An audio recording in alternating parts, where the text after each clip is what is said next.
하나님의 말씀은 신약성경 요한복음 17장 14절부터 21절까지 기록된 말씀입니다. 신약성경 요한복음 17장 14절로 21절까지 말씀, 이제 우리 천천히 한 목소리로 말씀의 뜻을 생각하시면서 함께 읽겠습니다. 내가 아버지의 말씀을 그들에게 주었사오매 세상이 그들을 미워하였사오니 이는 내가 세상에 속하지 아니함 같이 그들도 세상에 속하지 아니함으로 인함이니이다. 내가 비옵는 것은 그들을 세상에서 데려가시기를 위함이 아니요 다만 악에 빠지지 않게 보존하시기를 위함이니이다. 내가 세상에 속하지 아니함 같이 그들도 세상에 속하지 아니하였사옵나이다. 그들을 진리로 거룩하게 하옵소서. 아버지의 말씀은 진리니이다. 아버지께서 나를 세상에 보내신 것 같이 나도 그들을 세상에 보내었고 또 그들을 위하여 내가 나를 거룩하게 하오니 이는 그들도 진리로 거룩함을 얻게 하려 함이니이다. 내가 비옵는 것은 이 사람들만 위함이 아니요 또 그들의 말로 말미암아 나를 믿는 사람들도 위함이니 아버지여, 아버지께서 내 안에 내가 아버지 안에 있는 것 같이 그들도 다 하나가 되어 우리 안에 있게 하사 세상으로 아버지께서 나를 보내신 것을 믿게 하옵소서. 아멘. 아멘. 요한복음은 어렵습니다. 읽었는데 이해되시나요? 성경 읽으실 때 가능하면 좀 천천히 그리고 뜻을 생각하시면서 읽어야 하고 큐티하는 훈련들을 꾸준하게 하셔서 본문의 의미하는 바가 무엇인지를 먼저 스스로 깨달을 수 있는 그런 능력을 여러분 훈련하셔야 합니다. 특별히 이제 권사로 임직하실 분들은 더 그러합니다. 앞으로는 교회가 더 이 진리 논쟁에 휩싸이게 될 거고 더 많은 이단들이 하나님의 말씀으로 하나님의 교회를 공격할 것이기 때문입니다. 그래서 성경을 읽으실 때 소리내서 천천히 또박또박 그리고 다시 깊이 생각하시면서 읽는 훈련들을 하셔야 합니다. 오늘 우리는 요한복음 17장 중에 한 부분을 함께 생각하려고 합니다. 모든 성경이 그러하지만 요한복음 17장은 특별히 요한복음 17장만으로 이해될 수 없습니다. 요한복음 17장은 앞에 나와 있는 사건의 결과와 결말로서의 의미를 갖기 때문입니다. 요한복음 17장은 예수님의 기도입니다. 성경에 예수님의 기도가 몇 번 기록되어지는데 그 가운데 요한복음 17장은 유일하게 제자들을 위해서 예수님께서 하나님 아버지에게 기도하신 기도의 내용을 담고 있습니다. 요한복음 17장 1절과 2절과 3절 말씀을 우리 다시 한번 읽어보십시다. 너희는 마음에 근심하지 말라. 죄송합니다. 요한복음 제가 17장이라고 했는데 지금 딴 데 신경 쓰느라고 요한복음 17장을 이해하기 위해서 요한복음 14장부터 봐야 됩니다. 죄송합니다. 제가 이렇게 가끔 실수를 해요. 외우느라고 외우는데 가끔 신경 쓰이는 일이 있으면 요한복음 17장은 요한복음 14장부터 시작되어진 이야기의 결론입니다. 요한복음 14장의 이야기는 예수님께서 제자들에게 두려워하지 마, 염려하지 마, 내가 십자가의 고난을 그 십자가에 못 박혀 죽는 그 일을 당하고 하나님 아버지께로 가는 것으로 인해서 근심하지 말고 염려하지 마라 라고 하는 말씀부터 시작되어진 사건의 결과가 17장입니다. 그래서 우리는 요한복음 14장 1절부터 말씀을 다시 한번 읽어보십시다. 너희는 마음에 근심하지 말라. 하나님을 믿으니 또 나를 믿으라. 내 아버지 집에 거할 곳이 많도다. 그렇지 않으면 너희에게 일렀으리라.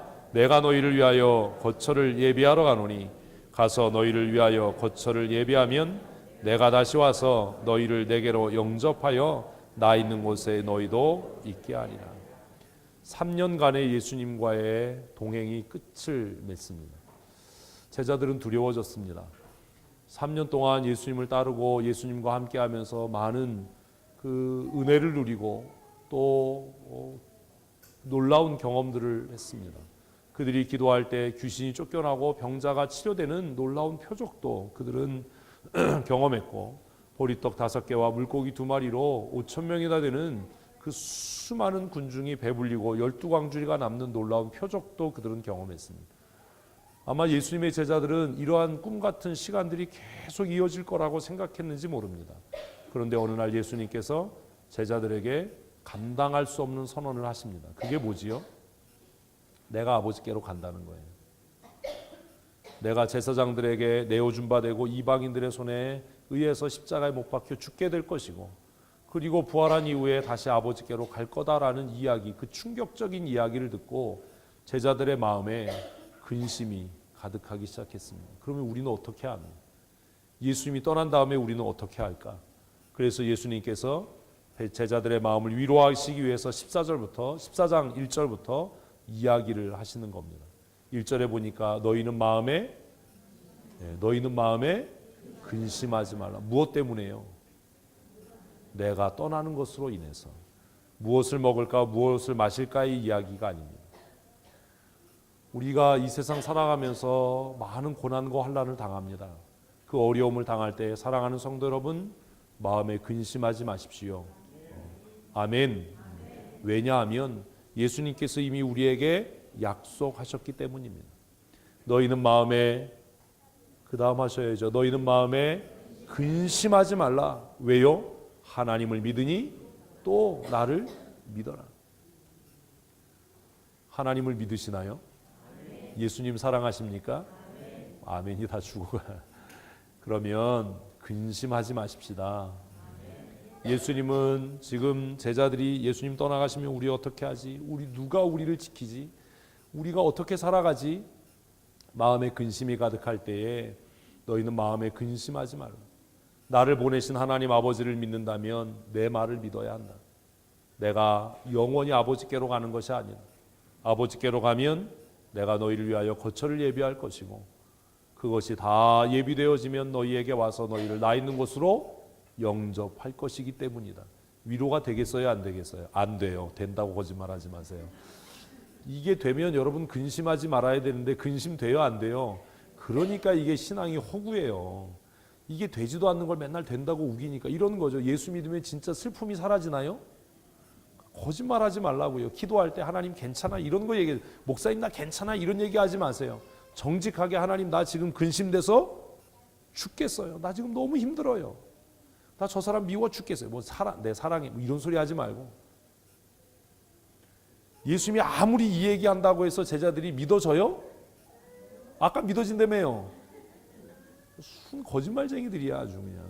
다음 주부터 다 빨간 옷 입고 오세요. 무슨 얘기인지 모르죠? 내가 아버지께로 가는데 가서 처소를 예비하면 너희에게 올 거야. 내가 너희를 다 나 있는 곳으로 영접해서 너희도 함께 할 거야. 아무 위로 안 돼요. 올지 말지 어떻게 알아요? 갈 때는 다 뭐라 그러고 가요? 다시 온다 그러고 가잖아요. 그리고 안 오잖아요. 예수님이 아무려면 안 올 거야. 니들끼리 잘 먹고 잘 살아. 이랬겠어요? 결과론적으로 보십시다. 제자들이 죽기 전에 예수님 오셨나요? 아까 걱정 안 한다며. 예수님 제자들 죽기 전에 예수님 다시 오셔서 다 데리고 갔나요? 대답이 그래. 아니잖아요. 위로가 되겠어요? 그래서 이제 뭐지 그러면? 계속해서 15절 말씀을 읽겠습니다. 시작. 너희가 나를 사랑하면 나의 계명을 지키라. 다시 여러분에게 묻습니다. 하나님을 믿으십니까? 아멘. 세게 하십시다. 예수님 사랑하십니까? 그러면 뭐 하라고요? 내 계명을 지키라. 왜 헌법을 공부해야 되냐고요?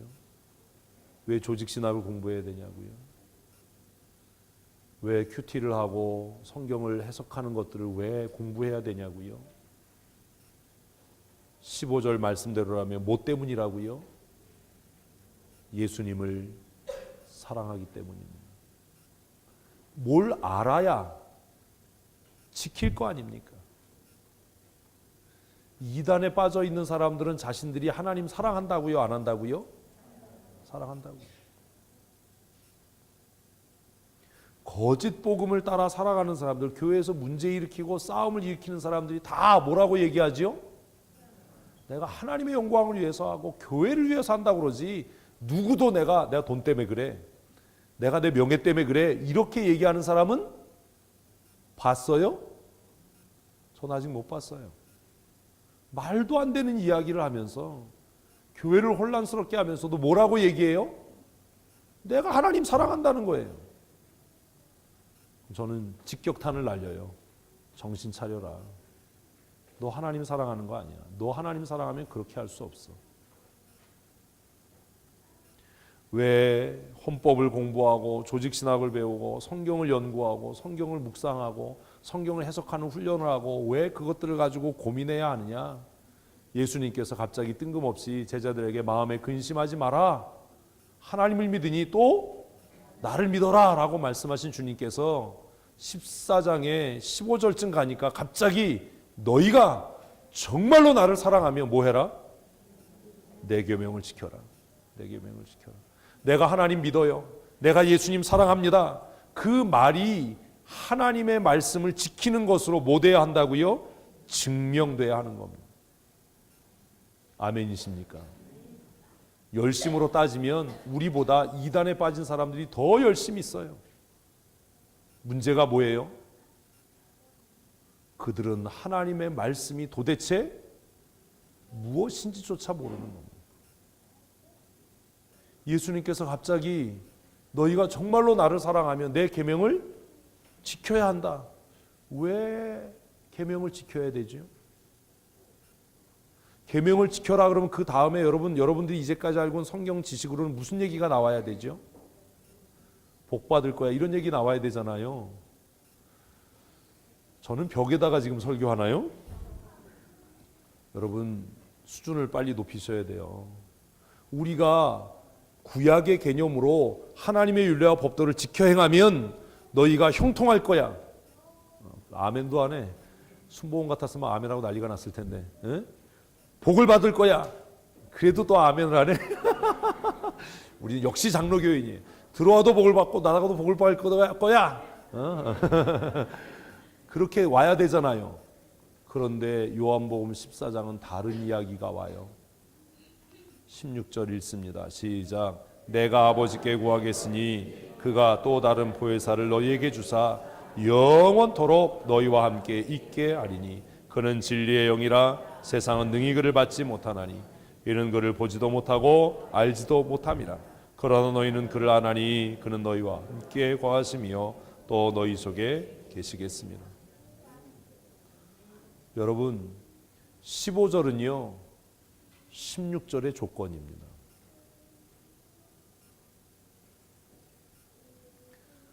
하나님의 말씀이 무엇인지 알지 못하고 하나님의 율례와 계명을 지키지 않는 자에게는 뭐가 없어요? 성령의 강림이 없어요. 왜 성경을 읽어도 이해가 안 되지요? 왜 성경 읽는데 이게 깨달아지지 않죠? 여러분 성경 읽으면 깨달아지고 성경이 이해되기를 원하십니까? 그러면 뭐 하라고요? 계명을 지켜야 돼요. 성경 백날 읽어서 이게 해결되는 게 아닙니다. 자유주의 신학자들이 성경 안 읽어서 그렇게 됐나요? 바리새인들이 성경 안 읽어서 그렇게 됐습니까? 이단인 사람들이 성경 안 읽나요? 그 머리 없고 반들반들 빛나서 그러니까 이렇게 하는 사람 있잖아요. 그 사람이 성경 안 읽나요? 그 사람 신학교 졸업한 사람입니다. 그 사람 신학 석사인가 그래요. 그 사람이 왜 성경 읽고 딴소리 하지요? 뭐 하지 않는 거예요? 나의 계명을 지키지 않는 거예요. 오늘 왜 교회에 성령의 임재하심이 없지요? 여러분 우리 고민해야 되는 겁니다. 우리가 이렇게 모여서 예배한다고 성령께서 우리 가운데 임재하실까요? 하나님이 우리의 예배를 받으실까요?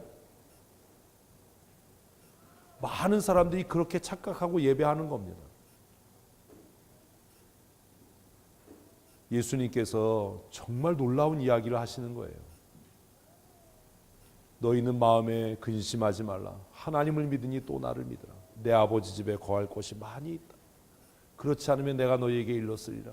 내가 이제 아버지께로 가서 처소를 예비하노니 그 처소가 다 예비되면 너희를 나 있는 곳에 영접하여 내가 너희와 영원히 함께하겠다라고 말씀하신 주님께서 쭉 말씀을 이어나가시다가 갑자기 너희가 나를 정말로 사랑하냐? 너희가 정말로 나를 사랑한다면 두려워하고 염려할 것이 아니라 뭐 해라? 내 계명을 지키라.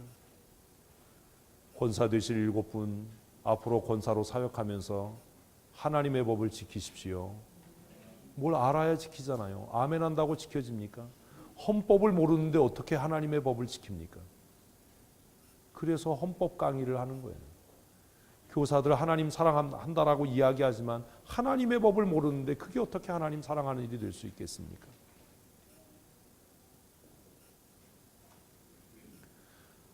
하나님을 사랑하는 자, 예수 그리스도를 사랑하는 자는 그의 계명을 지키는 자입니다.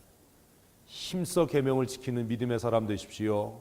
그러면 예수님께서 약속하신 보혜사 성령을 우리에게 내리실 줄로 믿습니다.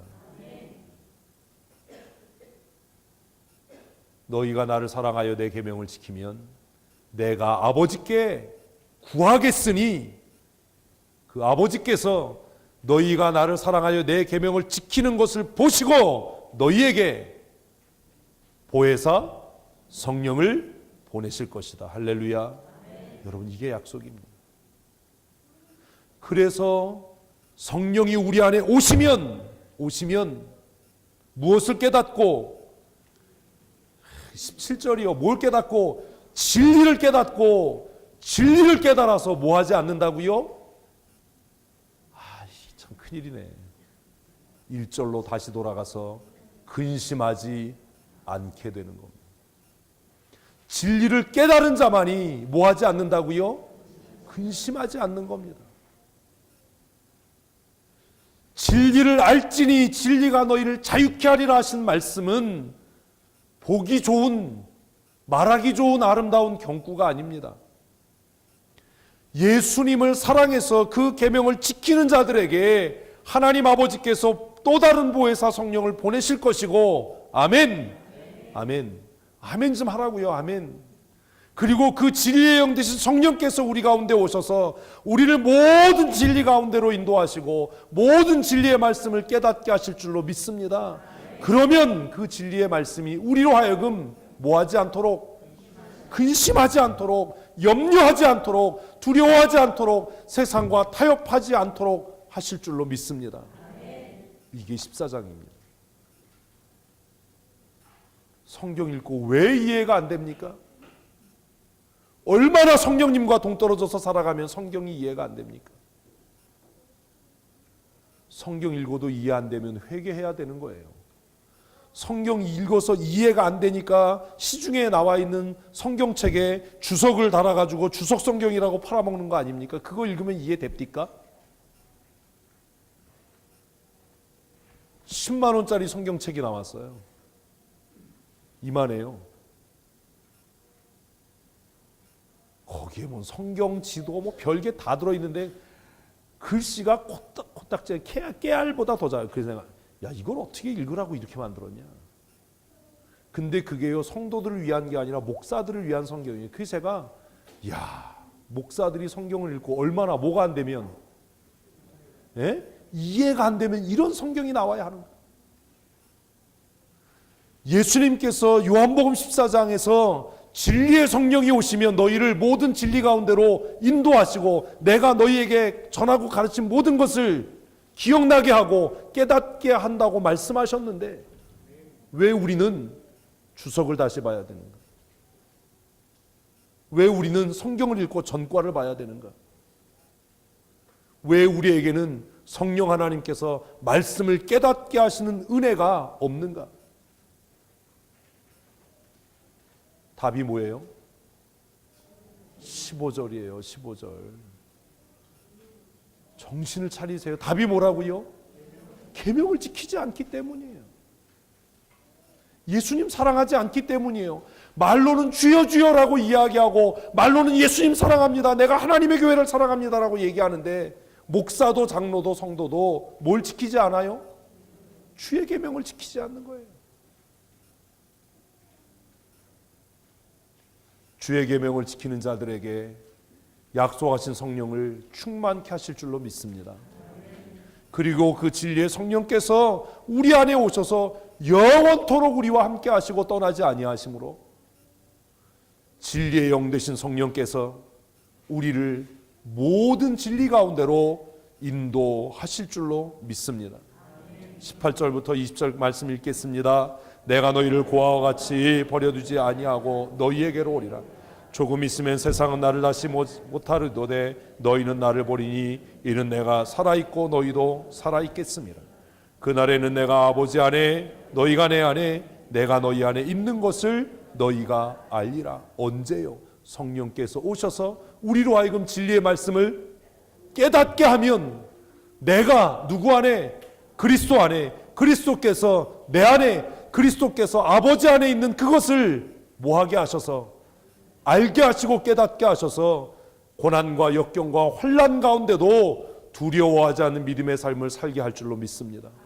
이것을 깨달은 자들이 순교의 자리에서도 담대할 수 있었던 겁니다. 왜? 내 안에 그리스도께서, 내가 그리스도 안에 거하는 것을 그들은 깨달아 알고 믿을 수 있었기 때문입니다. 오늘 왜 우리가 요동합니까? 왜 우리가 번민합니까? 왜 우리가 두려워합니까?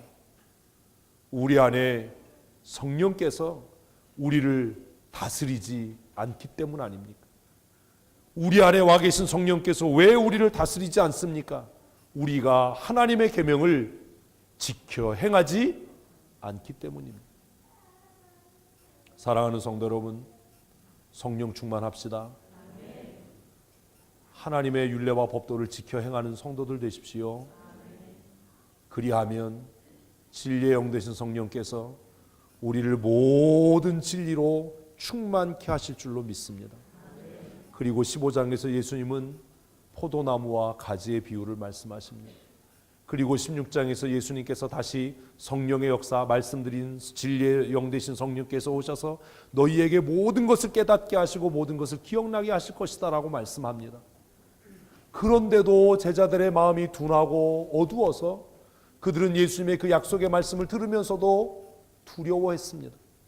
이것을 아시고 안타까운 마음으로 예수님께서 기도하신 것이 요한복음 17장 말씀입니다.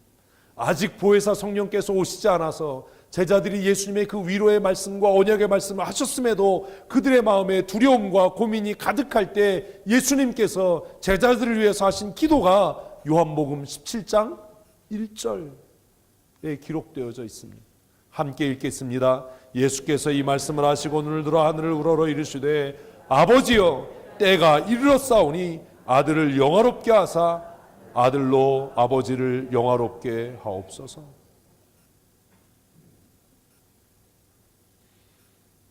예수님께서 두려워하는 제자들을 두시고 하늘을 향해 눈을 드셨습니다. 우리는 기도하면 고개 숙이고 눈 감고 하지요. 예수님께서는 두려워하는 제자들을 앞에 두고 하늘을 우러러 하나님 앞에 기도하십니다. 아버지요, 아버지께서 정하신 때가 되셨습니다. 뭘 얘기하는 거죠? 내가 십자가에 죽을 때가 되었습니다. 내가 하나님 아버지께로 돌아갈 때가 되었습니다. 하나님께서 정하신 그 때가 되었사오니 아들을 영화롭게 해주십시오. 여기서 영화롭게는 뭐예요? 십자가 지는 겁니다. 권사로 피택되신 7분들 존경받고 인정받고 사랑받고 영화로운 믿음의 사람이 되기를 원하시면 십자가 지십시오. 아멘 하셔야 됩니다. 아멘.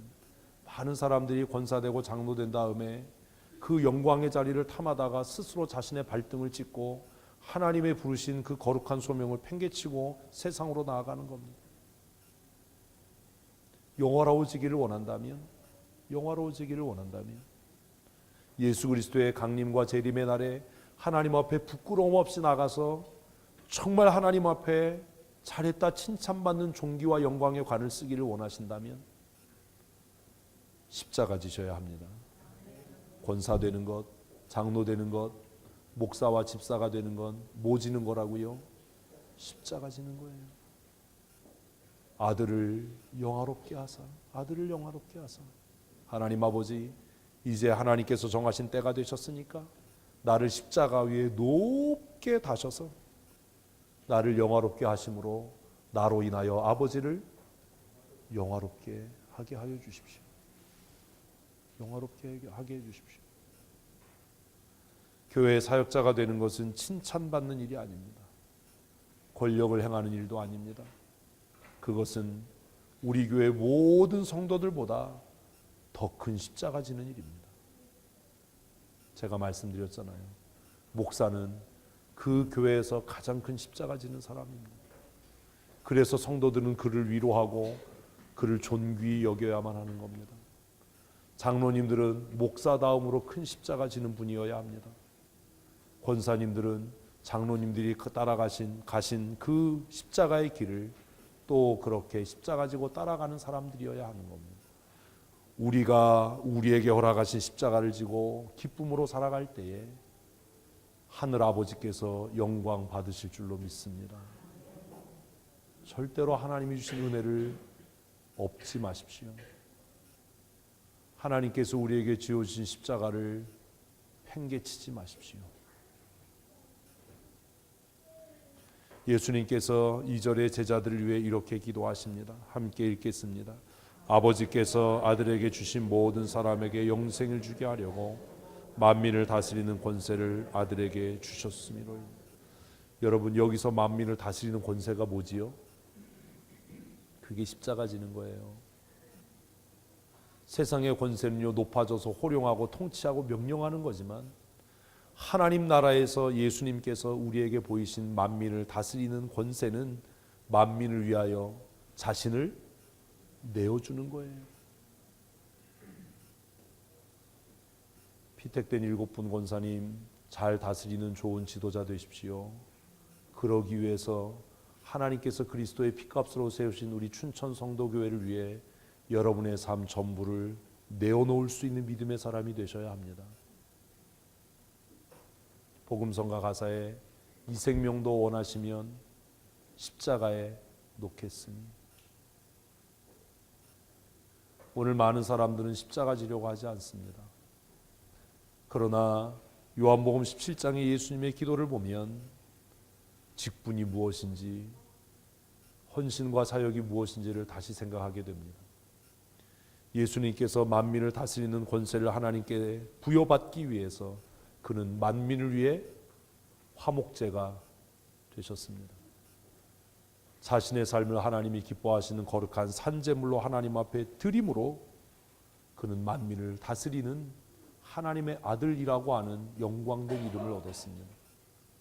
그렇다면 우리도 만민을 위해서는 아닐지라도 하나님께서 그리스도의 피값으로 세우신 하나님의 몸된 교회를 위해 우리 자신을 들여 헌신하는 믿음의 사람이 되어야 하지 않겠습니까? 우리 7분이 그런 하나님의 사람 되시기를 원하고 우리 교회 모든 성도들이 그런 하나님의 사람이기를 소원합니다. 3절 말씀 읽겠습니다.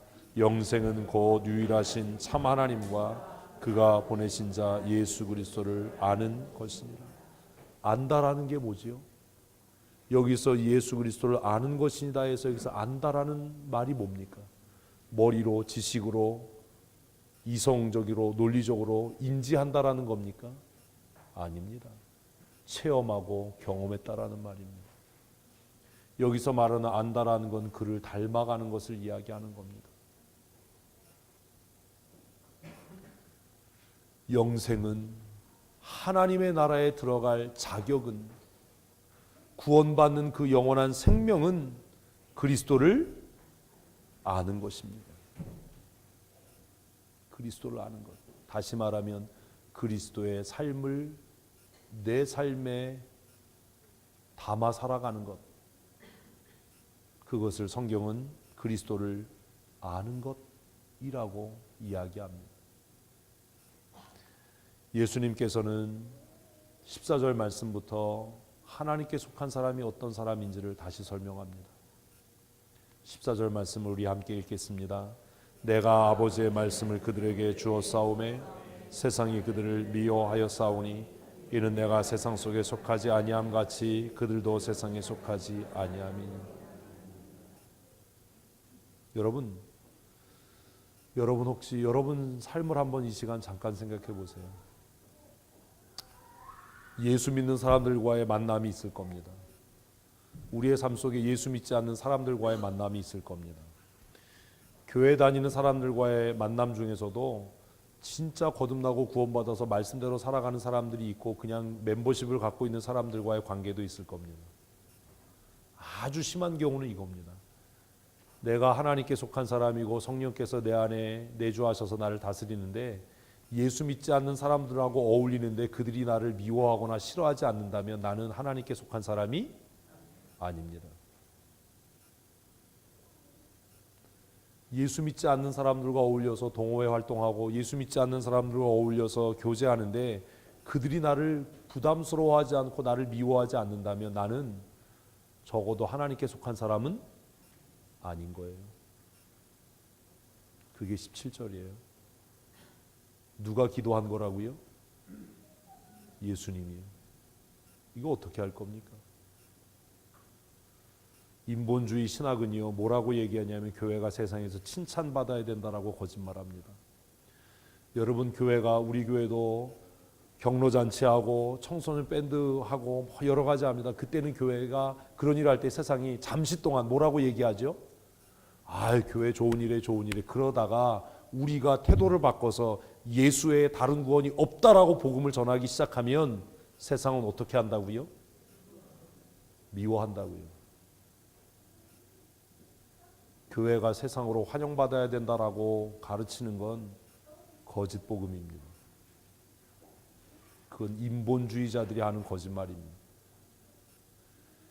교회가 세상으로 또 환영받고 칭찬받으려면 교회가 세상을 닮아가야 합니다. 교회가 세상을 닮아 있다면 이미 하나님의 교회가 아닙니다. 뭔 소리 하는 겁니까? 예수님 말씀이 거짓말입니까? 내가 아버지의 말씀을 그들에게 주었습니다. 하나님의 성령께서 우리 안에 계셔서 하나님의 진리의 말씀을 깨달은 사람들은 세상 속에서 뭐 당한다고요? 미움받아요. 그 안에 하나님의 살아계신 말씀이 없으니까 예수 믿지 않는 사람들하고 어울려도 환영받는 겁니다. 내 안에 살아계신 하나님의 말씀이 있고 성령의 강력한 역사가 있다면 만나는 사람마다 예수의 다른 구원이 없다. 아멘. 왜 아멘을 안 하세요? 예수의 다른 구원이 없다라고 복음을 전하기 시작하면, 예수 믿고 천국 가라고 복음을 전하기 시작하면 형제도 등을 돌리고 친척도 등을 돌려요. 어떻게 세상에서 환영받습니까? 무슨 소리 하는 겁니까? 오늘 집에 가서 예수 믿지 않는 남편에게 당신 예수 안 믿으면 지옥 가라고 얘기하면 남편이 그 아내를 이뻐하고 사랑하겠습니까? 거짓말하지 말자고요. 나는 예수 믿지 않는 사람들하고 관계가 좋습니다. 나는 그 사람들과 좋은 관계 맺어서 전도합니다. 열매로 보자고요. 몇 사람이나 전도했어요. 그래서 그 사람을 통해서 얼마나 많은 전도의 열매가 맺혀졌습니까? 나무는 무엇으로 한다고요? 열매로 하는 겁니다.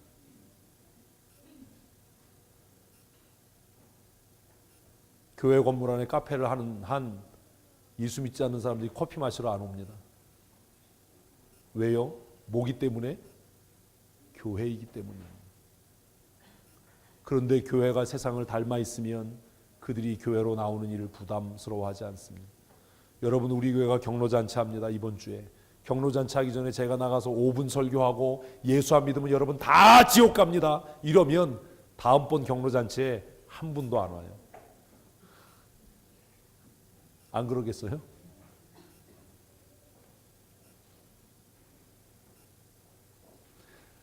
예수님께서 우리에게 하나님의 살아계신 말씀을 주었고 그 말씀이 우리 안에 역동적으로 역사한다면 우리는 세상 가운데 뭐 받는다고요?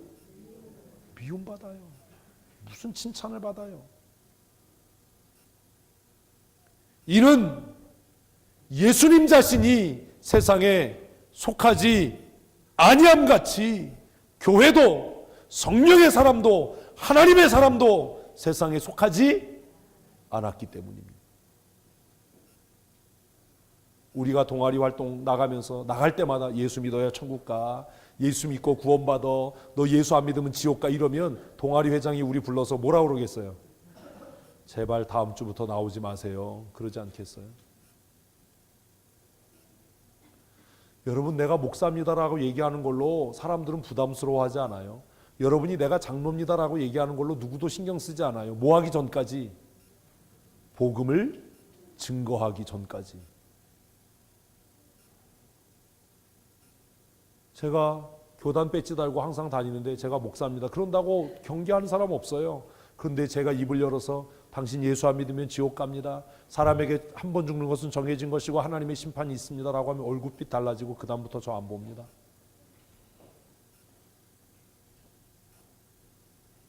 사랑하는 성도 여러분, 우리가 하나님께 속한 사람입니까? 뭐 이래요? 우리가 하나님께 속한 사람입니까? 우리 안에 진리의 영 되신 성령께서 계십니까?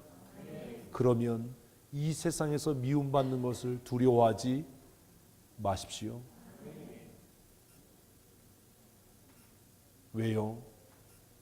우리의 구원의 주권자이신 예수님도 이 세상에 속하지 아니하셨고, 그리고 하나님의 나라를 소망하는 나도 이 세상에 속하지 않았기 때문입니다. 이번 주간 실천해 보세요. 20년, 30년 지기 친구 붙잡고 내가 너한테 정말 해줄 말이 있다. 너 예수 안 믿으면 지옥 간다. 너 예수 안 믿고 예수 믿지 않고 회개하지 않으면 너 지옥 간다. 그 얘기를 만날 때마다 해보세요. 그 친구가 연락하나.